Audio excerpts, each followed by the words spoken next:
बिस्मिल्लाहिर्रहमानिर्रहीम। अस्सलाम वालेकुम नाज़रीन। 100 न्यूज़ में भली कार।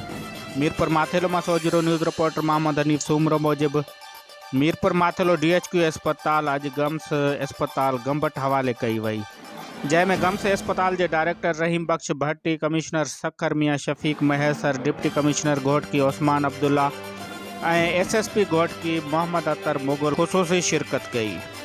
तकरीब के खिताब कंदे आयल मेहमानन चयोता DHQ अस्पताल मीरपुर माथेलो गम्स हवाले करण एक बेहतरीन कदम है जो MPA अब्दुल बारी खान पिताफी की कोशिशन से मुकम्मल थी। डायरेक्टर गम्स अस्पताल डॉक्टर रहीम बख्श भट्टी मीडिया से गलंदे असांजी भरपूर कोशिश होंदी तो DHQ अस्पताल मीरपुर माथेलो करे एक बेहतरीन इदारो बनायो वींदो।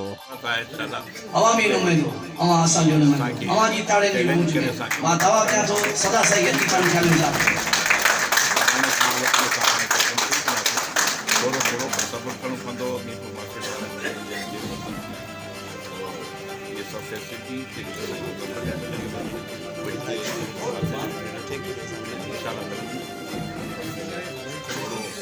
सब सपोर्ट।